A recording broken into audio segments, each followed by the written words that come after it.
Karena sekarang ini lagi digemparkan dengan salah satu buku karya dari Habib Muhdar Assegaf, salah satu muridnya Habib Lutfi.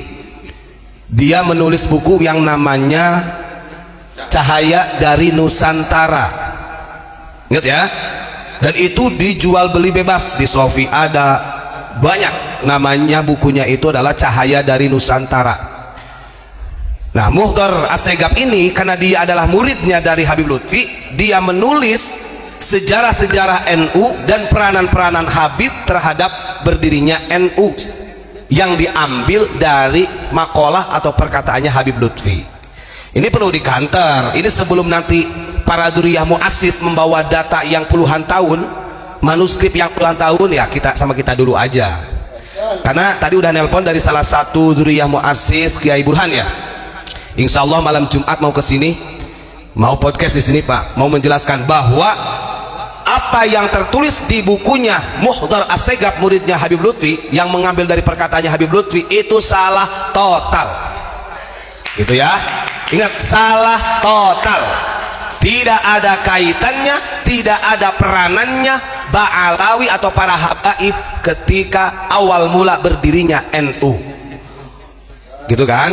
Rabitul Alawiyah aja berdirinya kapan? Begini,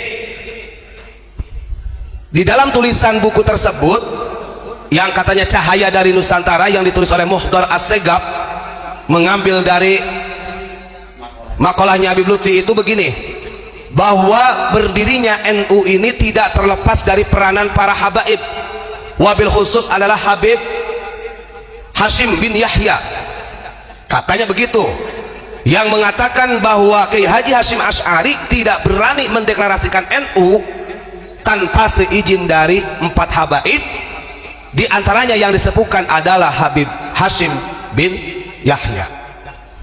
Dan hebatnya lagi Pak, buku ini ketika mengkader atau kaderisasi NU yang disebut dengan PKPNU itu dibagikan Pak. Setiap calon-calon yang dikader mengenai tentang ke-NU-an, buku referensinya itu adalah buku itu. Maka jangan salah kalau banyak orang-orang NU kemudian dia goblok dalam sejarah NU, yang tahunya adalah Habib. Harus kita kantor. Ini sebelum malam Jumat nanti dibuka sejarahnya ya, karena insya Allah dari duriyah muassis NU yang ada di Surabaya ini semuanya adalah murid Abu Yamamah Gufron.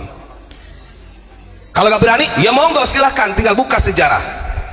Buku yang ada di pesantren Uni justru yang berperan penting, yang membantu perjuangan NU ini berdiri, kalau secara kelembagaan bukan Rabitul Alawiyah tapi lembaga MA yang namanya Matlaul Anwar yang ada di Banten. Ini kalau mau jujur-jujuran nanti kita bahas kenapa kok Matlaul Anwar ini sampai namanya redup, gitu ya.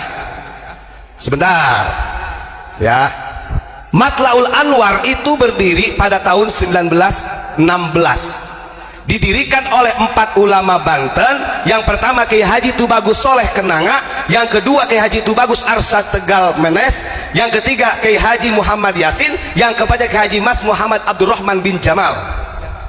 Ingat, 4 ulama ini sebagai pendiri lembaga Matlaul Anwar ini sama-sama berguru kepada Syekh Nawawi dan berbarengan dengan Kiai Haji Hashim Asy'ari. Makanya ada sebagian orang yang mengatakan bahwa MA ini akidahnya belum, karena NU belum berdiri Pak. Artinya sebagian pengurusnya ada yang dari Muhammadiyah. Memang betul, karena waktu itu organisasi Islam Muhammadiyah lebih duluan, kan begitu, 1912. Nah, ketika NU ini mau dideklarasikan atau cikal bakalnya NU ini berdiri setelah embrio-embrio ini sudah dimunculkan, ini ada catatan. Periode pertama ya, tadi berdirinya Matlaul Anwar tahun 1916 di Menes, Banten oleh 4 ulama tadi. Periode kedua, peranan daripada Matlaul Anwar apa? Nah, pasca sebelum NU didirikan pada tahun 1926 tanggal 30 Januari sebelumnya, berarti bisa 1 tahun atau 2 tahun sebelumnya, Syekh Nawawi, nih bukan Habib, dengerin. Makanya kalau orang mau tahu tergantung Habib Hashim bin Yahya, bohong itu pembelokan sejarah. Ini lebih tua catatan ini. Syekh Nawawi Banten memerintahkan kepada Syekhona Khalil untuk mengumpulkan semua alumni Hijaz dari santri-santri Syekh Nawawi yang pernah ngaji di Makkatul Mukarramah untuk berunding, bermusyawarah untuk keberlangsungannya ajaran akidah Ahlussunnah wal Jamaah. Akhirnya atas restu atas restu daripada Syekh Nawawi Banten, Syekhona Khalil akhirnya mendapatkan mandat langsung dan mengumpulkanlah seluruh alumni Hijaz yang pada waktu itu memerintahkan kepada Mbah Hasyim Asy'ari. Tetap ini sebelum NU berdiri juga udah ada keterlibatan. Jadi Syekhona Khalil karena disuruh oleh Syekh Nawawi, akhirnya beliau menyuruh kepada Mbah Hasyim Asy'ari karena paling muda, Pak, coba kumpulkan semua santri Syekh Nawawi, dan itu di Surabaya, Pak. Makanya dulu pernah salah satu duriahnya dari Mu'az itu, loh, Syekh Nawawi itu sering ke Surabaya zaman dulu. Ya pantas, Pak, masuk akal gitu kan. Gitu kan. Akhirnya setelah semuanya alumni Hijaz itu dikoneksikan, dihubungi, maka kumpul pertama di Menes di Matlaul Anwar. Ingat nih, bermusyawarah. Ya bisa jadi mungkin membahas tentang embrionya NU dan lain sebagainya, semua termasuk kiai-kiai sepuh pada waktu itu. Singkat cerita, setelah periode kedua, ini peranan MA ya, Matlaul Anwar, belum menjadi Malnu, belum, masih Matlaul Anwar. Ketika NU sudah didirikan pada tanggal 16 Rajab 1344 atau bertepatan 31 Januari 1926, karena pendiri lembaga Matlaul Anwar ini sama-sama murid Syekh Nawawi, maka Mbah Hasyim Asy'ari yang ditugaskan oleh Syekhona Khalil atas restu dari Syekh Nawawi, beliau mengajak kepada teman-teman kepengurusan Matlaul Anwar untuk bergabung dengan NU karena sama-sama ilmunya satu sanad gitu. Diajaklah karena satu wadah. Dan pada waktu itu setelah Matlaul Anwar ini karena membantu peranan daripada berdirinya Nahdlatul Ulama, maka beliau juga muridnya Syekh Nawawi mau bergabung dengan NU setelah didirikan menjadi Malnu, yang asalnya Matlaul Anwar MA doang. Akhirnya setelah bergabung dengan NU karena sama-sama murid Syekh Nawawi, digantilah menjadi Malnu yang artinya Matlaul Anwar li Nahdlatul Ulama. Gitu ya. Terus kemudian di periode yang keempat, nah ini harus dipahami. Makanya kalau sekarang Malnu itu gak dikenal, kurang dikenal, Pak. Oke, singkat cerita begini. Sudah berjalannya waktu NU berdiri pada tahun 1953, setelah muktamar yang ada di Palembang, organisasi NU melepaskan diri dari Partai Masyumi. Ingat.